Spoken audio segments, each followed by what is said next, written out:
শ্রেষ্ঠ জিনিস, দামি জিনিস শিখতে হলে নিজে কষ্ট করতে হবে, জিল্লতি ভোগ করতে হবে। বলেন মাল্লাম, ইমাম শাফিঈ রাহমাতুল্লাহ আলাইহি, মাল্লাম ইয়াতাহাম্মাল যুল্লাত তাআল্লুমি সাআহ, যে ব্যক্তি শিক্ষা জীবনের একটু কষ্ট, একটু বিচার আচার কানুন এগুলি সহ্য করতে পারবে না, সে ব্যক্তি চিরদিন জাহেল হওয়ার জন্য প্রস্তুত থাকবে। এলেম শিখতে হলে মেহনত করতে হবে, ডাল ভাত খেতে হবে, কোনো সময় খানা পাওয়া যাবে না, কোনো সময় হুজুর মারবে বকবে, এটা বলে মনে করো তোমার আলেম হওয়ার একটা সহজ পথ। বুঝছো? উস্তাদকে সম্মান করতে হবে। আমিরুশ শুআরা শৌকী রাহমাতুল্লাহ আলাইহি বলেন, মিশরের আমিরুশ শুআরা, قم للمعلم وفيه الترجيلا كاد المعلم أن يكون رسولا।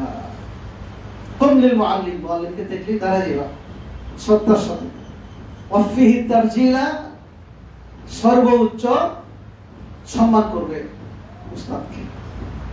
কেন? كاد المعلم أن يكون رسولا, মুআল্লিম তো রাসূলের জায়গায় আছে। কার জায়গা? মুআল্লিমে আউয়াল মুহাম্মদুর রাসূলুল্লাহ সাল্লাল্লাহু আলাইহি ওয়াসাল্লাম কি ছিলেন?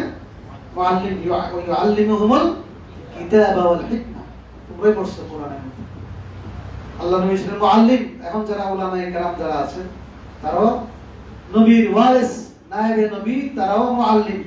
অতএব মুআল্লিমকে পুরোপুরি সম্মান করলে ইলম পাই না। এজন্য বলেন ইন্নাত তাবিবা ওয়াল মুআল্লিমা কালাইহিমা লা ইয়ানসাহানি ইদা লাম ইকরামা। ডাক্তারের কাছে যে দুর্ব্যবহার করলে চিকিৎসা ভালো করবে, দিনে একটা ভুল চিকিৎসা জীবন শেষ। এমনি ভাবে মুআল্লিমকে সম্মান করতে হবে। ডাক্তার এবং মুআল্লিম দুইজনকে সম্মান না করলে তারা আন্তরিকভাবে সেবা দিবে না। ডাক্তারও সেবা দিবে না, মুআল্লিমও আন্তরিকভাবে ছাত্র করবে না।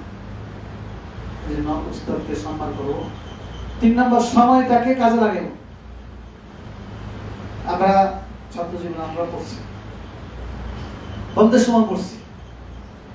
যখন জাগিরে থাকতাম, জাগির থেকে আসা যাওয়ার পথে কিতাব পড়ছি। কিতাবটা দেখে একটা এবার দেখে এরকম বুকে নিয়ে মুখস্থ করতে করতে জাগিরে যেতাম, জাগির থেকে আসতাম। মেহনত করতে হবে, সর্বোচ্চ মেহনত, আর বন্ধ করা যাবে না। বাড়িতে আসলে আমাদের এটাই বাড়ি হলো মাদ্রাসা। আমরা যখন হাটাজারি মাদ্রাসায় পড়তাম, বাড়িতে আসতাম মধ্যে মধ্যে। ট্রেন আছে, একটা অনলাইন আছে, চিটাগাং থেকে হাটাজারি নাজিরা পর্যন্ত রেল লাইন আছে। ট্রেনে বসে বসে চোখের পানি আসতো। মাদ্রাসা থেকে বাড়িতে গেলে আমরা তো গান্ধীগঞ্জ সময় বাড়ি থেকে মায়া লাগে, এমন মহব্বত হয়েছিল যে বাড়ি থেকে আমার হাটাজারি মাদ্রাসার মহব্বত অন্তরে বেশি। এইটা একদিন আরবি বক্তৃতার মধ্যে আমি বলছিলাম, উপস্থিত হুজুররা যারা ছিলেন সবাই খুশি হয়ে আমাদের দোয়া করছেন। এই দোয়ার বিনিময়ে আমরা আসলে কোনো যোগ্যতা নাই, দোয়ার বিনিময়ে হাটাজারি খেদমত করা শুরু করছি। উস্তাদের দোয়া, উস্তাদের সুনজর, ইত্তাকু ফিরাসাতাল মুমিন, মুমিনের বিচক্ষণ তীক্ষ্ণ দৃষ্টিকে ভয় করো। যদি মুমিনের সুদৃষ্টি লেগে যায়, তোমার কাম হয়ে গেছে। কেন?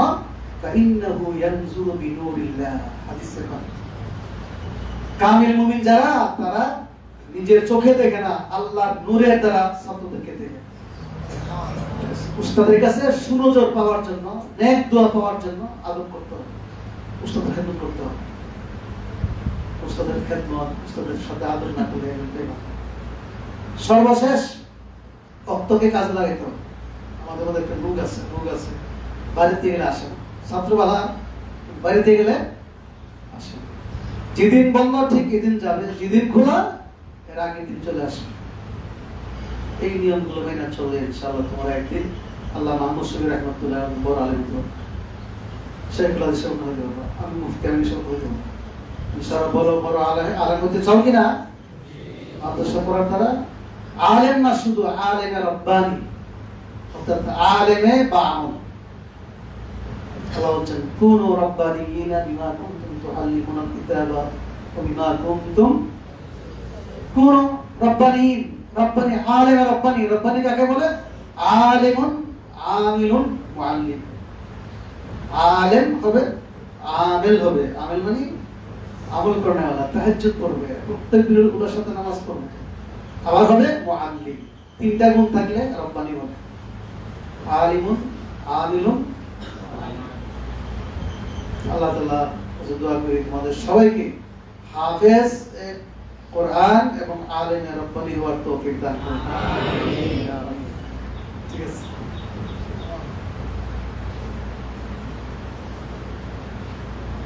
আমরা যদি বলা শুনতে আমরা বলবো সুপারিশ করবো, জায়গা খুব দরকার। বাইনা করছেন বলে, বাইনা করছেন বলে, রেজিস্ট্রি বাইনা করছেন।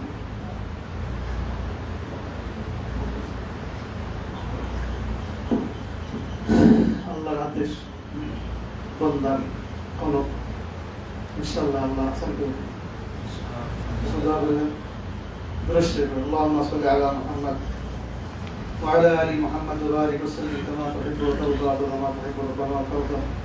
اللهم اغفر للمؤمنين والمؤمنات والمسلمين والمسلمات الاحياء منهم والاموات انك سميع قريب مجيب للدعوات. اللهم تقبل هذه الجامعه، اللهم اجعلها جامعه حقيقيه بالمعنى الحقيقي. اللهم تقبل اولادها وابنائها واساتذتها. اللهم تقبل مؤسسها